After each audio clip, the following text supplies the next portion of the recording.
Hi friends, சரகு காசு serial இனி வரப்போகிற எபிசோட்ஸ்க்கு அப்புறமா தான் இந்த வீடியோவில் பார்க்க போகிறோம். அவங்க ஃப்ரெண்ட்ஸ் பார்க்கலாம். இப்போது இங்கே நம்ம முத்து பண்ண விஷயம் எல்லாருக்கும் சந்தோஷத்தை கொடுக்குது. ஆனால் நம்ம சீதாவுக்கு இது ரொம்ப கஷ்டமாக இருக்குது. ஸோ அந்த புருஷனுக்கு எதிராக இந்த மாதிரி மாமா பேசிட்டாரு அப்படின்றது ரொம்ப கஷ்டமாக இருக்குது. அதே அருண் முத்து விஷயத்தில் பண்ண தப்புக்கு அவர் தப்பு பண்ணாருன்னு சொல்லிட்டு சீதா தண்டனை அவங்களுக்கு கொடுக்கணும் அப்படின்றதுக்காக உண்மை என்ன அப்படின்றத முத்து நிரூபித்தார். சீதா வந்துட்டு அருண்கிட்ட கோவப்பட்டாங்க. ஸோ முத்துக்கு எதிராக அருண் ஏதாச்சும் பண்ணால் சீதா கோவப்பட்டு இங்கே வந்துடுறாங்க அவங்களுடைய அம்மா வீட்டுக்கு. மாமா அவர் பண்ணது தப்பு அப்படின்னு சொல்லிட்டு. ஆனால் இப்போ முத்து தப்பே பண்ணாமல் நல்லது தான் பண்ணியிருக்காரு. அதை சீதா தப்பாக புரிஞ்சுக்கிட்டு மாமா தான் தப்பு பண்ணியிருக்காரு அப்படின்னு சொல்லிட்டு கோவத்தோடு அங்கே வீட்டில் இருந்துட்டு இருக்காங்க. அதுக்கேற்ற மாதிரி அருண்மே வந்துட்டு சீதாவுடைய மனசில் தப்பான விதைகளை முத்து மேலே இருக்கிற தப்பான விதைகளை விதிச்சுக்கிட்டே இருக்காங்க. ஸோ முத்துவுக்கு சுத்தமாக அருணுக்கு வந்து 2 பேருக்கும் செட்டே ஆகாது. அருண் தான் அவர் படிக்கலைனாலையும் அவனை வந்து எல்லாருமே கௌரவமாக பேசுகிறாங்க, இப்படி எல்லாரும் பாராட்டுறாங்க அப்படின்றது தான் இங்கே அருணுக்கு சுத்தமாக பிடிக்கவே இல்லை. முத்துவை பிடிக்காது, அதுலேயும் இது சுத்தமாக பிடிக்காது. அவன் படிக்கலை, நான் படிச்சிருக்கேன் அப்படின்ற போது இவருக்கு யூகத்தனம் முத்து சொன்ன மாதிரி நிறையவே இருக்குது. இதனால் வந்து மோட்டிவேஷன் பண்ணி அருண் வந்துட்டு பார்த்திங்க அப்படின்னா தப்பான விதைகளை விதைச்சிருக்காங்க. 100 தடவையாச்சு சொல்லிக்கிட்டே இருக்காங்க, அவன் ஒரு டிரைவரு, அவன் தான் உங்களுக்கு எல்லாருக்குமே முக்கியமா, நான் முக்கியமா இல்லையா அப்படின்னு சொல்லிட்டு. ஸோ அன்னைக்கு வந்து முத்து வந்து சம்மதிக்காமல் இருந்திருந்தா கண்டிப்பாக சீதாவும் அருணும் சேர்ந்துருக்கவே மாட்டாங்க.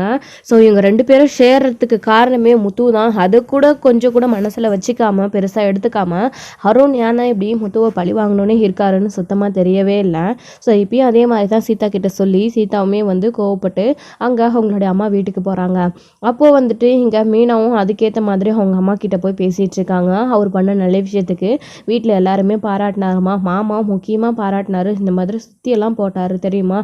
ஆனால் அவங்க அம்மாவுக்கு தான் எப்பயுமே அவர் பண்ணுறது நல்ல விஷயமாக்கிட்டோம் கெட்ட விஷயமாக்கிட்டோம் பிடிக்கவே மாட்டேந்தம்மா. அவங்க என்றைக்கு தான் மாற போகிறாங்கன்னு தெரியல. அத்தை அவங்கள ஏற்றுக்கல அப்படின்ற ஏக்கம் அவருக்கு இன்னுமே இருந்துக்கிட்டே இருக்குது அப்படின்னு சொல்லிட்டு மீனா ரொம்ப வருத்தப்பட்டு பேசிகிட்டு இருக்காங்க. இதுக்கு வந்து யாரும் என்ன பண்ண முடியும், விடு மீனா, எல்லாம் சரியாயிடும். கண்டிப்பாக சம்மந்தி அம்மாவும் ஒரு நாள் மாப்பிள்ளை புரிஞ்சுப்பாங்க. மாப்பிள்ளையை பற்றி எனக்கு தெரியாதா, மாப்பிள்ளை நம்ம குடும்பத்துக்கு எவ்வளோ நல்ல விஷயம் பண்ணுறாரு, அது ரொம்ப சந்தோஷமாக இருக்குல்ல. அவர் இல்லைன்னா இந்த குடும்பமே இருந்திருக்காது. அவர் இன்றைக்கி ஒரு நல்லது பண்ணியிருக்காரு அப்படின்னா எனக்கு ரொம்ப சந்தோஷமாக இருக்குது அப்படின்னு சொல்லிட்டு சத்யாவும் சரி அவங்களுடைய அம்மாவும் சரி பெருமையாக பேசிகிட்டு இருக்காங்க. அப்போ தான் சீதா வராங்க. சீதா வந்து இந்த விஷயத்தெல்லாம் கேட்டுட்டு பயங்கர கோவப்படுறாங்க. என்னம்மா நீ மாமாவுக்கு சப்போர்ட் பண்ணி உன் பொண்ணுக்கு சப்போர்ட் பண்ணிட்டு இருக்கியா, அப்போது நான் யாருமா, என்னுடைய புருஷனுக்கு வேலை போச்சு, அதை பற்றி உனக்கு கவலை இல்லையா, அதாவது இவ புருஷன் பண்ண காரியத்தினால தான் என் புருஷனுக்கு வேலை போச்சு, அது உனக்கு பெருசாக தெரியலையாம்மா அப்படின்னு சொல்லிட்டு சீதா வந்து சண்டை போடவும், என்னடி வந்தது வராதமா எப்படி சண்டை போட்டுட்ருக்க நீ, என் புருஷன் என்ன தப்பு பண்ணாரு, அவர் நல்லது தானே பண்ணார், பார்த்தல பேப்பர் நியூஸு மீடியான்னு எல்லாருமே அவரை தானே பாராட்டினாங்க, யாராச்சும் என் புருஷன் பண்ணது தப்புன்னு சொன்னாங்களா, நீ மட்டும் எதுக்கு ஆப்போசிட்டாக வந்து நிற்கிற, இங்கே பாரு அருண் பண்ண விஷயத்தினால அருணுக்கு வேலை போச்சு, அதுக்காக என் புருஷன் மேலே தப்பு பழி போட்டு என் புருஷனை காரணமாக நீ காட்டாத அப்படின்னு சொல்லிட்டு மீனா சொல்லிட்டு இருக்கவும், நீ என்ன தான் பேசினாலும் மாமா பண்ணது ரொம்ப தப்புக்கா, வேணும்ன்ட்டே தான் மாமா பழி வாங்கணும் அருண் அப்படின்றதுக்காக தான் இந்த ஒரு வாய்ப்பை பயன்படுத்தியிருக்காரு. அங்கே மாமா ஏன் அப்போது உயிரை காப்பாற்றுறது தான் முக்கியம், அவரை எப்போ வேணாலும் பிடிச்சிக்கலாம் அப்படின்னு சொல்லிட்டு இருக்காரு. அவர் தன் கடமையை தானே செஞ்சார், அதுக்கு ஏன்க்கா மாமா வந்து நல்லவராக பேசுகிறாங்க, அருணை வந்து டிஸ்மிஸ் பண்ணிட்டாங்க, என் பிரச்சனைக்கு இல்லை இப்போ வேலை போய் அவர் வீட்டில் உட்காந்துட்டு இருக்காரு, அவருக்கு எவ்வளோ அசிங்கமாக இருக்கும், டிபார்ட்மெண்ட்டில் திரும்பவும் போய் சேர்ந்தாலையும் அவருக்கு இந்த மாதிரி அவரை பார்க்குற இடத்துலலாம் அசிங்கப்படுத்திக்கிட்டே இருப்பார், நாளை எப்படி அவர் தலை நிமிர்ந்து நடக்க முடியும், இங்கே பாருக்கா மாமா பண்ணது தப்பு தான், மாமா மன்னிப்பு கேட்கணும் அவர்கிட்ட, அப்போ தான் இது சரியாகும் அப்படின்னு சொல்லிட்டு இங்கே வந்து சீதா சொல்லவும் பயங்கர கோவம் வருது மீனாக்கு. என்னம்மா பேசிகிட்டு இருக்கா இவ, தெரிஞ்சுதான் பேசுகிறாளா தெரியாமல் தான் பேசுகிறாளா, எப்படிம்மா இவளுக்கு கொஞ்சம் கூட புரிஞ்சுக்கிற தன்மையே இல்லாமல் சட்டுன்னு கோவப்படுறா, எதையுமே ஒழுங்காக புரிஞ்சிக்காமல் அருண் பேசினா சண்டை போட்டுட்டு இங்கே வந்து உட்காந்துட்ருக்கா, இங்கே ஏதாச்சும் நடந்தா திரும்பவும் அங்கே போகிறா, இவன் இன்னும் சின்ன பிள்ளை தலைமாவே இருக்காமா, இவளுக்கு சொல்லி புரிய வைமா, என் புருஷன் தப்பே பண்ணாதவர், நான் எதுக்குமா அவரை மன்னிப்பு கேட்க வைக்கணும், சீதா நினைக்கிறது ஒரு காலமும் நினைக்காது, என் புருஷனை நான் மன்னிப்பு கேட்கவே விட மாட்டேன், அவரே ஒத்துக்கிட்டாலும் இதுக்கு நான் ஒத்துக்க மாட்டேன் அப்படின்னு மீனா சொல்கிறாங்க. இதை கேட்ட உடனே சீதா இருந்துக்கிட்டு அப்படியா, அப்போது இனிமே நீ யாரோ நான் தப்பு பண்ணதெல்லாம் உன் புருஷன் தண்டனை அனுப்பிக்கிறது ஏன் புருஷனா அதே மீடியா முன்னாடியும் இல்லை ப்ரெஸ் முன்னாடியும் உன் புருஷனை என் புருஷன் தோக்கடிச்சு காட்டுவான் அன்னைக்கு தெரியும் உனக்கு அப்படின்னு சொல்லிட்டு சீதா பேசவும் பயங்கர கோவம் வருது நம்ம மீனாவுக்கு. ஏற்கனவே ஒரு மாதிரி இந்த மாதிரி பேசி தான் முத்துவை பற்றி தப்பாக பேசி தான் அடி வாங்கிக்கிட்டு போனாங்க நம்ம சீதா. இப்போது திரும்பவும் என்கிட்ட அந்த மாதிரி அடி வாங்கிக்காத, ஒழுங்கு மரியாதை இங்கேருந்து என் கண்ணு முன்னாடி போயிடு, ஏன் முன்னாடியே என் புருஷனை அவன் பேசுறியா, ஒரு நாளும் யாருமே அப்படி பேச நான் அனுமதிச்சதே கிடையாதுமா, இவ தான் இப்படி பேசிக்கிட்டே இருக்கா, இவளை வாயை மூடிட்டு அமைதியாக இருக்க சொல்லு, தங்கச்சி ஆச்சேன்னு பார்க்குறாமா, இல்லைன்னா நான் என்ன பண்ணுவேன்னு எனக்கே தெரியாது அப்படின்னு சொல்லிட்டு இருக்கவும் பயங்கர சண்டை வருது சீதாவுக்கும் மீனாவுக்கும். அவங்களுடைய அம்மா என்ன பண்ணுறதுன்னு தெரியாமல் தவிச்சு போய் நின்றுக்கிட்டு 2 பேரும் தடுத்துட்டு இருக்காங்க. இங்கே பாருங்கடி, ஏன்டி இப்படி அடிச்சுக்கிறீங்க, தேவையில்லாமல் இப்படி சண்டை போடுற வேலை வச்சுக்காத, இங்கே பாரு ஏதோ சூழ்நிலை நடந்து போச்சு, இதுக்கு எதுக்கடி நீங்கள் 2 பேரும் சண்டை போட்டுட்ருக்கீங்க அப்படின்னு சொல்லிட்டு. ஆமாம்மா அது எதை நானும் சொல்கிறேன், கொஞ்ச நாள் அப்படியே இந்த விஷயத்தை ஆற போட்டால் எல்லாம் சரியாயிடும், ஆனால் இவன் என் புருஷனை மன்னிப்பு கேட்கணும்னு சொல்லிட்டு இருக்கா, அது கண்டிப்பாக நடக்கவே நடக்காதுமா அப்படின்னு சொல்லிட்டு இங்கே மீனாவும் சீதாவும் பேசிகிட்டு இருக்காங்க.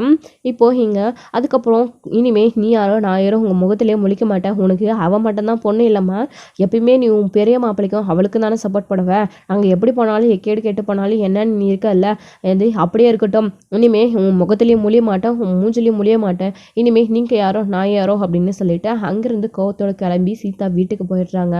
என்னம்மா இவ இப்படி புரியாமல் பேசிகிட்டு இருக்கா, இவ என்ன பண்ணி எப்படி பேசினாலும் சரிம்மா, நான் இதுக்கு கண்டிப்பாக ஒத்துக்க மாட்டேன், என் புருஷன் நல்லது தான் பண்ணார், அதை அவள் ஒத்துக்கலைன்னா அதுக்கு நான் என்னம்மா பண்ண முடியும், எங்கள் பாருமா அவளே எல்லா பிரச்சனையும் மறந்துட்டு சரியாகி வருவா, நீ கவலைப்பட்டு இந்த மாதிரி அழுதுட்டுருக்காது சரியாம்மா, நான் வரேன் அப்படின்னு சொல்லிட்டு மீனாவும் கிளம்பி போயிடுறாங்க. ஐயோ நான் இப்படி 2 கல்யாணம் பண்ணி கொடுத்தது தப்பாக போச்சே, ஒருத்தருக்கு எதிரியாக இருந்த ஆரம்பத்திலே இந்த கல்யாணத்தை வேணான்னு சொல்லி அவகிட்ட தலைப்பாடாக அடிச்சுக்கிட்டேன், அவள் கேட்டாளா, எம்பளுக்கே தெரியாமல் ரிஜிஸ்டர் மேரேஜ் பண்ணிக்கினா, அதுக்கப்புறம் மாமா வராது என் கல்யாணம் நடக்காதுன்னு பிடிவாதமாக இருந்தா, இப்போ அவருக்கு எதிராகவே பேச ஆரம்பிச்சிட்டாலே, அவள் புருஷன் பேச கேட்டுக்கிட்டு இப்போ நான் என்ன பண்ணுவேன், எனக்கு என்னமோ மாமா மேலே தப்பு இருக்காதுன்னு தாம்மா தோணுது, அருண் மாமா மேலே தான் எல்லா தப்புமே இருக்குன்னு எனக்கு தோணுமா, அருண் மாமா தான் சீதா கிட்ட இந்த மாதிரி தப்பான விதைகளை விதைச்சிருக்காரு அப்படின்னு சொல்லிட்டு இங்கே சத்யாவுமே சொல்லிட்டு இருக்கா. எனக்குமே அதை தான் தோணுது சத்யா, ஆனால் அதை சொன்னாலையும் அவள் புரிஞ்சிக்கல சூழ்நிலையில் கிடையாது, நம்மளை இன்னும் எதிரியாக தாண்டா பாப்பா, நம்ம என்னடா பண்ண முடியும் அப்படின்னு சொல்லிட்டு இருக்காங்க. மா விடுமா, அக்கா சொன்ன மாதிரி சீதா கண்டிப்பாக சரியாயிடு, ஒரு நாள் எல்லாத்தையும் புரிஞ்சு பாப்பா, அன்னைக்கு தெரியும் அவளுக்கு எல்லா உண்மையும் அப்படின்னு சொல்லிட்டு இருக்காங்க. இங்கே யார் என்ன சொன்னாலும் சரி, அது முத்து கிட்ட மீனா போய் விஷயத்த சொன்ன உடனே முத்துவால் தாங்கிக்கவே முடியல. ஏன் மீனா நீ இப்படி பேசிட்டு வந்த, நீ சீதாவுக்கு சொல்லி புரிய வச்சிருக்கலாம்ல அப்படின்னு சொல்லவும், அவர் யார் சொன்னாலும் புரிஞ்சுக்கிற சூழ்நிலை இல்லைங்க, ஏன்னா அந்த அளவுக்கு அருண் வந்து உங்களை பற்றி தப்பு சீதா கிட்ட சொல்லி வச்சிருக்காரு அப்படின்னு சொல்லிட்டு சொன்ன உடனே சீதாவும் அதே மாதிரி தான் போய் நடந்த விஷயங்களை அருண்கிட்ட சொல்கிறாங்க. நான் இவ்வளோ பேசியும் என் அக்கா உங்ககிட்ட மன்னிப்பு கேட்க முடியாதுன்னு சொல்லிடுறேன், இனிமேல் அந்த குடும்பத்துக்கும் நமக்கு எந்த சம்மந்தமே இல்லைக்கா, அந்த வீட்டுக்கு கூட இனிமேல் நம்ம போக வேணாம் நான் சொல்லிட்டு வந்துட்டாங்க அப்படின்னு சொல்லிட்டு இருக்காங்க. அதுக்கப்புறம் தான் இங்கே அருண் வந்துட்டு, ஏன் சீதா நீ தப்பு பண்ணிட்ட, அவர் தப்பு பண்ணதுக்காக அத்தைக்கிட்ட எதுக்கு நீ கோச்சிட்டு வந்த அப்படின்னு சொல்லிட்டு உடனே அப்படியே பிளேட்டை மாற்றி பேசுகிறாரு, அப்படியே நல்லவர் ஆகிறதுக்காக பேசுகிறாரு. அப்போது சீதா இதெல்லாம் ஒன்று மாதிரி நம்பிக்கிட்டு, நீங்கள் என்னங்க எப்பயுமே அவருடைய மாப்பிள்ளைக்கும் பொண்ணுக்கு தானே அம்மா சப்போர்ட் பண்ணிக்கிட்டே இருக்காங்க, நீங்கள் எதுக்கு அம்மாவுக்காக இப்போ சப்போர்ட் பண்ணி பேசிகிட்டு இருக்கீங்க அப்படின்னு சொல்லிட்டு சீதா வந்து பேசிகிட்டு இருக்கோம். அத்தை என்ன பிரச்சனை பண்ணாங்க இதில், நம்ம 2 பேருக்குள்ளே மாட்டிக்கிட்டு அத்தை தான் முழிச்சிட்டு இருக்காங்க, அத்தை நம்ம தப்பாக நினைக்கக்கூடாது, இங்கே பாரு அமைதியாயிரு அப்படின்னு சொல்லிட்டு இங்கே நம்ம சீதாவை வந்து அருண் வந்து சொல்லிக்கிட்டு, வா நம்ம இப்போயே போய் அத்தைக்கிட்ட பேசி சமாதானப்படுத்தலாம் அப்படின்னு சொல்லிட்டு இருக்காங்க. அதுக்கப்புறம் அருணும் சீதாவும் வீட்டுக்கு கிளம்பி வந்து நிற்கிறாங்க. உள்ள வாங்க மாப்பிள்ள, உள்ளவா சீதா அப்படின்னு சொல்லிட்டு இருக்கோம். சீதா கோவத்தோடய வெளியே நின்றுட்டு இருக்காங்க. அத்தை இங்கே பாருங்க, அவள் பேசினதுக்காக நான் மன்னிச்சிக்கிறேன் அத்தை, அவர் மாமா மேலே இருக்கிற கோவத்தை உங்கள் மேலே காட்டிக்கிட்டு உங்ககிட்ட இனிமேல் பேச மாட்டேன்னு வந்துட்டா, சீதாவுக்கும் உங்களை விட்டால் யார் இருக்கா அத்தை, இப்படி உங்ககிட்ட பேசிட்டு வந்ததுனால நான் மன்னிப்பு கேட்டுக்கிறேன், அவள் ஏதோ எனக்கு வேலை போயிடுச்சு அப்படின்ற ஆதங்கத்தில் அப்படிலாம் பேசிட்டா, ஆனால் முத்து பண்ணதும் தப்பு தானே அத்தை, அதுக்காக அவர்கிட்ட பேசி சமாதானப்படுத்தி இந்த மாதிரிலாம் பண்ணக்கூடாதுன்னு சொல்லணுமே தவிர இந்த மாதிரி இவ கோச்சிட்டு வந்து நிற்கக்கூடாது. ஆனால் இவ சொல்லி பார்த்தாலுமே மீனா தான் கேட்கலையாமே, விடுங்க அதான் அவர் என்கிட்ட மன்னிப்பு கேட்கலன்னா கூட பரவாயில்ல, எனக்கு என்ன 3 நாள் சஸ்பென்ஸ் தானே, அதுக்கப்புறம் திரும்பவும் நான் வேலைக்கு போயிட போகிறேன், ஆனால் இந்த அசிங்கமும் பேரும் மட்டும்தான் அத்தை எனக்கு எப்பயுமே இருக்க போகுது, அந்த ஒரு கவலையில் தான் சீதா வந்து இப்படி பேசிட்டா, மன்னிச்சிடுங்க அத்தை அப்படின்னு சொல்லிட்டு அருண் வந்து பேசவும், இங்கே பாருங்க மாப்பிள்ள, நான் எதுவும் தப்பாக நினச்சிக்கல, நீங்கள் எதுக்கு இந்த மாதிரி வந்து பேசிட்டு இருக்கீங்க, அவள் பேசினதுக்கு நீங்கள் எதுக்கு மன்னிப்பு கேட்டுக்கிறீங்க. இங்கே பாரு மாப்பிள்ள, நான் என் தப்பாக பேசுகிறேன்னு நினச்சிக்காதீங்க. யார் என்ன பண்ணீங்கன்னு எனக்கு தெரியாது. 2 பேரையும் விதி இப்படி சேர்த்து விட்டுருச்சு. ஒரே டைமில் ஒரு நல்லது நடந்திருக்கு, ஒரு கெட்டதான் நடந்திருக்கு. இதுக்கு எப்படி எங்களால் ரியாக்ட் பண்ணுறதுனே தெரியல மாப்பிள்ள. 2 பேருமே நீங்கள் எங்களுடைய மாப்பிள்ள தான். உங்களை விட்டு கொடுக்கவும் எங்களுக்கு மனசு இல்லை மாப்பிள்ள. இங்கே பாருங்கள், சீதாவுக்கு சொல்லி புரிய வைங்க. அவள் சின்ன பொண்ணு ஏதோ தெரியாமல் அப்படி பேசிகிட்டு இருக்கா. அதே மாதிரி முத்து மாப்பிள்ளை மேலே எந்த ஒரு தப்பும் இல்லாத அப்படின்னு சொல்லிட்டு அவர் கடந்த உயிரை காப்பாற்றுறது முக்கியம் தானே. ஒரு உயிரை காப்பாற்றுறது எவ்வளோ முக்கியம் மாப்பிள்ள, நீங்களே சொல்லுங்கள் அப்படின்னு. அத்தை, நீங்களும் உங்களுடைய மாப்பிள்ளையை தான் இப்போ கூட என் முன்னாடி கூட பாராட்டுறீங்க பார்த்தீங்களா. அப்போ நான் அத்தை, அதனால தானே சீதாவுக்கு கோவம் வந்திருக்கோம். பாருங்கள், அவர் பண்ணது ரைட் தான், நான் தப்புன்னு சொல்லலை. ஆனால் அது எதுக்கு நான் பண்ணது தப்பு, அவர் பண்ணுறது தான் ரைட்டுன்ற மாதிரி பேட்டி கொடுத்துருக்காரு. அதுதானே இப்போ என் வேலைக்கே ஒலையாயிடுச்சு அத்தை அப்படின்னு சொல்லிட்டு இங்கே வந்து அருண் பேசவும், இல்லை மாப்பிள்ள, நீங்களும் உங்களுடைய கடமையை தான் செஞ்சுருக்கீங்க. அவர் மனிதாபிமானத்தில் தான் பண்ணியிருக்காரு. ஆனால் இந்த சமுதாயம் உயிர் தான் முக்கியம் அப்படின்னு சொல்லிட்டு அப்படி பேசிட்டாங்க. மாப்பிள்ளையும் அப்படி பேசிட்டாரு.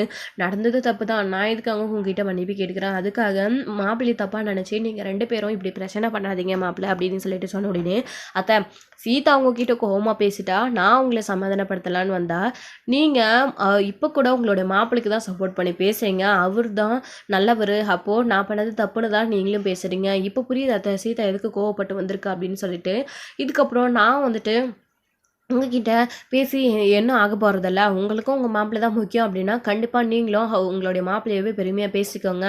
நான் எப்படி போனால் என்ன அத்தை, இனிமேல் சீதா சொன்ன மாதிரி தான் நானாக வந்து இனிமேல் உங்ககிட்ட எதுவுமே பேச மாட்டாத்த, நான் வரேன் அப்படின்னு சொல்லிட்டு அருணும் கோவப்பட்டு அங்கேருந்து போயிடுறாரு. பார்த்தீங்களாங்க, இதுக்கு தான் நான் அப்போவே சொன்னேன், நீங்கள் கேட்டிங்களா.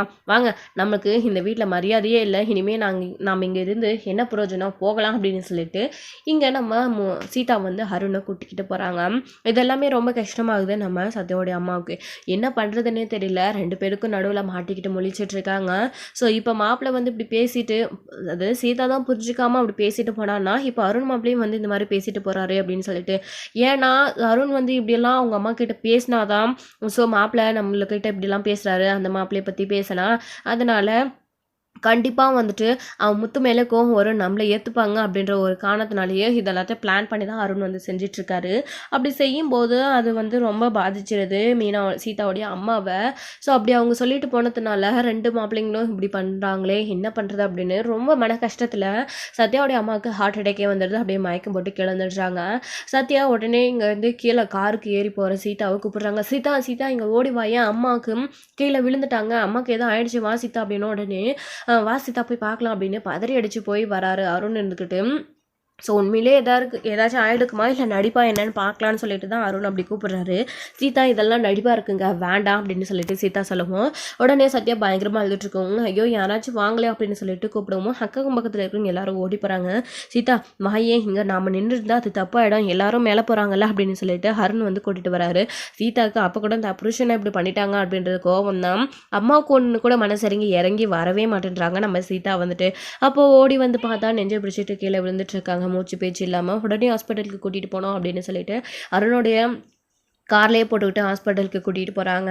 அப்போ சத்யா போகிற வழியிலே மீனாவுக்கு ஃபோன் பண்ணுறாங்க. யாருக்கு இப்போ ஃபோன் பண்ணுறா அப்படின்னு சொல்லிட்டு இங்கே சீதா வந்து கேட்கவும், இப்போ நாங்கள் தானே ஹாஸ்பிட்டலுக்கு கூட்டிகிட்டு போயிருக்கோம், இப்போ அவளுக்கு எதுக்கு ஃபோன் பண்ணுறா, அவங்க வந்து என்ன பண்ண போகிறாங்க, நாங்கள் ஹாஸ்பிட்டலுக்கு கூட்டிகிட்டு போவங்களாம், அவங்க அங்கே வந்து டாக்டர்கிட்ட பேசி நல்ல பேர் வாங்கிக்கணுமா, அதெல்லாம் ஒன்றும் தேவையில்லடா, என் அம்மாவை எனக்கு எப்படி காப்பாற்றணும்னு தெரியும் அப்படின்னு சொல்லிட்டு இங்கே சீதா வந்து சொல்லிட்டு ஃபோன் பண்ண வேண்டாம் அப்படின்னு சொல்லிட்டு இருக்காங்க.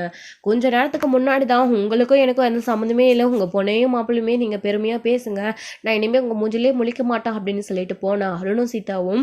இப்போது அவங்க அம்மாவுக்கு ஒன்று தான் அப்படின்னது உடனே இதில் நல்ல பேர் வாங்கலாம், அதுக்கப்புறம் நம்ம அம்மா நம்மளை புரிஞ்சுப்பாங்க அப்படின்னு சீதா ஒரு பக்கம், அருண் ஒரு பக்கம் அத்தையை காப்பாற்றணுங்கன்னா இது நமக்கு நல்ல பேர் வரும், தன் உயிரை காப்பாற்றினவர் அப்படின்னு என்றைக்குமே நம்ம மேலே ஒரு நன்றி இருக்கும் அப்படின்னு சொல்லிட்டு அருணும் பிளான் பண்ணி தான் இந்த மாதிரி 2 பேருமே பண்ணுறாங்க. ஆனால் இப்போது இது எல்லாத்தையும் புரிஞ்சுக்கிட்ட சத்யாவுமே இவங்களுக்கு மாமா மேலே கோபம், அதனால தான் அப்படி சொல்கிறாங்க அப்படின்னு சொல்லிட்டு அப்படியே மெசேஜ் பண்ணிடுறாங்க. இந்த மாதிரி ஹாஸ்பிட்டலுக்கு போயிட்டுருக்கோம், எமர்ஜென்சி சீக்கிரம் வந்துடுங்க மாமா அப்படின்னு சொல்லிட்டு. அப்படி இருக்கும்போது ஹாஸ்பிட்டலுக்கு போய் சேர்க்கும்போது உள்ள ஐசியூவில் அட்மிட் பண்ணியிருக்காங்க. அப்போ தான் வந்துட்டு நம்ம இங்கே முத்துவும் மீனாவும் மெசேஜை பார்த்துட்டு பயங்கர பதற்றத்தோட வீட்டுக்கு போயிட்டுருக்காங்க. அந்த ஹாஸ்பிட்டலுக்கு போயிட்டுருக்காங்க, என்னாச்சு ஏதாச்சும் அம்மாவுக்கு அப்படின்னு சொல்லிட்டு. அங்கே போயிட்டு பார்த்தா ஐசியூவில் அட்மிட் பண்ணியிருக்காங்க. இவங்க 2 பேரையும் பார்த்த உடனே சீதா உட்கார அருணுக்கு ஷாக்காக இருக்குது. இவங்க எப்படி இங்கே வந்தாங்க அப்படின்னு சொல்லிட்டு, சீதா நீ சொன்னியா அப்படின்னு சொல்லிட்டு, நான் எங்கே சொல்ல போகிறேன் அப்படின்னு சொல்லிட்டு இருக்கும்போது, நான் தான்க்கா சொன்னேன் அப்படின்னு சொல்லிட்டு சொன்ன உடனே, ஏன்டா ஏன் நீ இப்படி பண்ண அப்படின்னு சொல்லிட்டு இருக்கவும், அக்கா அம்மாவுக்கு இப்படி ஆயிருக்கு, மாமாவுக்கும் அக்காவுக்கும் சொல்லலைன்னா எப்படி அப்படின்னு சொல்லிட்டு இருக்காங்க. அப்போ நான் யாருடா, நாங்கள் தான் கூட்டிகிட்டு வந்திருக்கோம்ல ஹாஸ்பிட்டலுக்கு, அப்போது என் மேலே உனக்கு கூட நம்பிக்கை இல்லைல்ல, நீ கூட நான் வந்து உனக்கு தேவையில்லை அப்படின்னு சொல்லிட்டு அங்கேயும் சீதா சண்டை தான் போட்டுட்ருக்காங்க. அப்போ தான் என்னாச்சுடா எப்படி இப்படி அப்படின்னு சொல்லிட்டு இருக்கும்போது நடந்த விஷயங்களை சொல்கிறாங்க. இந்த மாதிரி மாமாவும் சீதாவும் வந்து பேசிட்டு போனாங்க. அதுக்கப்புறம் தான் அம்மா ரொம்ப கஷ்டத்தில் இந்த மாதிரி திடீர்னு ஹார்ட் அட்டாக் வந்துருச்சு அப்படின்னு சொன்ன உடனே, எப்படி இருக்காங்க இப்போ அப்படின்னு சொன்ன உடனே, இன்னுமே எதுவுமே வெளியில் வந்து சொல்லலை டாக்டர் அப்படின்னு சொல்லிட்டு இருக்காங்க. ஆமாம் என்னாச்சுமா அப்படின்னு சொல்லிட்டு ரொம்ப பயங்கரமாக அழுதுட்டு இருக்காங்க. மீனா போயிட்டு அங்கே எட்டி பார்த்துக்கிட்டு, இப்போ தான் இங்கே இதில் உங்ககிட்ட சீதா சொல்ல வேணான்னு தான் சொன்னான், ஆனால் நான் தான் மாமா சொல்லிட்டேன் அப்படின்னு சொல்லிட்டு அங்கே பேசிகிட்டு இருக்கிறத கேட்டுவிட்ட உடனே என்னாச்சுன்னு முத்து கேட்கும்போது இப்படி வந்து நடந்த விஷயத்தில் சொல்கிறாங்க சத்யா.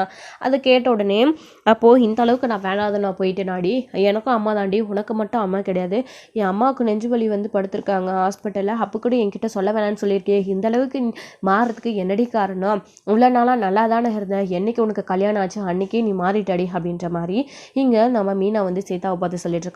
இங்கே பாருங்க மீனா, நீங்கள் என்னதான் டார்கெட் பண்ணி சொல்கிறீங்கன்னு தெரியுது, உங்கள் புருஷன் மாதிரி நீங்களும் என் மேலே பழிய போட்டு சீதாவோட மனசில் இந்த மாதிரிலாம் பொய்யான விதந்தியை பரப்பி வைக்காதீங்க அப்படின்னு சொல்ல உடனே, அந்த புத்தி உங்களுக்கு தான், எனக்கும் என் புருஷனுக்கும் கிடையாது சரியா, ஹாஸ்பிட்டல்லையும் வந்து இந்த மாதிரி சீதா கிட்ட நீங்கள் என்ன தப்பானவெல்லாம் காட்டாதீங்க, ஏற்கனவே அவள் தப்பாக புரிஞ்சு வச்சுக்கிட்டு தான் இந்த மாதிரிலாம் நடந்துகிட்ருக்கா, இப்போ நீங்கள் பேசும்போது அவள் அப்படி தான் நடந்துப்பா அப்படின்னு ஒருத்தர் அங்கே அப்பயும் சண்டை போட்டுட்ருக்கவும், முத்துக்கும் கோவம் வந்து, எல்லாரும் கொஞ்சம் அமைதியாக இருக்கீங்களா, இது ஹாஸ்பிட்டல் அப்படின்னு சொல்லிட்டு இங்கே முத்து கத்திட்டு இருக்காரு. எப்பா நான் பண்ணது தப்பாகவே இருக்கட்டும், நீ பண்ணது நல்லதாகவே இருக்கட்டும், என்னை மன்னிச்சிருப்பா, என் அத்தைக்கு உயிர் பொழைச்சா போதும், மீனா பாரு என் கௌரவத்தை விட அத்தையோட உயிர் தான் இப்போ முக்கியம் எனக்கு, நான் இப்போ என்ன அருண்கிட்ட மன்னிப்பு கேட்கணும், சீதாவோட ஆசை அதுதானே, நான் மன்னிப்பு கேட்டுறேன் அப்படின்னு சொல்லிட்டு, அப்போ சாமி என்னை மன்னிச்சுட்டா அப்படின்னு சொல்லிட்டு முத்துவும் இங்கே மன்னிப்பு கேட்குறாங்க. இப்போ சீதா நினச்சது நடந்துருச்சு. மீனா சீதா முன்னாடி தோற்று போய் நிற்கிறத பார்த்து சீதாவுக்கு பயங்கர சந்தோஷமாக இருக்குது. பாத்தியா நான் நினச்சதை நடத்தி காத்திட்டேன், உன்னால் முடியவே முடியாதுன்னு சொன்னேன், மன்னிப்பு கேட்க வைக்க முடியாதுன்னு சொல்லிட்டு, இப்போ பார்த்தியா நான் மன்னிப்பு கேட்க வச்சுட்டேன் அப்படின்னு சொல்லிட்டு சீதா சந்தோஷப்பட்டு இருக்கும். இப்போ மீனாவுக்கும் முத்துக்கும் பயங்கர சண்டை வந்து விரிசல் ஆகிடுது. நான் உங்களுடைய கௌரவத்தை எங்கேயும் விட்டு கொடுக்கக்கூடாதுன்னு சீதா கிட்ட சபதம் போட்டிருந்தேன், இப்போ நீங்கள் அதை தோத்துட்டு என்னை அவமானப்படுத்திட்டீங்கல்ல போங்க அப்படின்னு சொல்லிட்டு மீனாவும் முத்தும் சமாதானப்படுத்திட்டு இருக்காங்க. இப்போ அத்தையோட உயிர் தான் முக்கியம் மீனா, நீ கவலைப்படாத, எல்லாம் சரியாயிடும், அத்தையோட உயிர் தானே நமக்கு முக்கியம், கௌரவமாக முக்கியம் அப்படின்னு சொல்லிட்டு முத்து சொல்லிட்டு இருக்காங்க. ஸோ இதோட இந்த எபிசோடு வந்து முடிச்சிருக்காங்க. அடுத்தடுத்த எபிசோடில் என்ன நடக்க போகுது, மீனாவுடைய அம்மா உயிர் இருப்பாங்களா, அதுக்கப்புறம் முத்து வந்து மீனாவை எப்படி சமாதானப்படுத்த போகிறாங்க என்ன அப்படின்னு வெயிட் பண்ணி நெக்ஸ்ட் வீடியோவில் பார்க்கலாம். Plus thank you. இந்த வீடியோ உங்களுக்கு பிடிச்சிருந்தா லைக் பண்ணுங்கள், ஷேர் பண்ணுங்கள், கமெண்ட் பண்ணுங்கள்.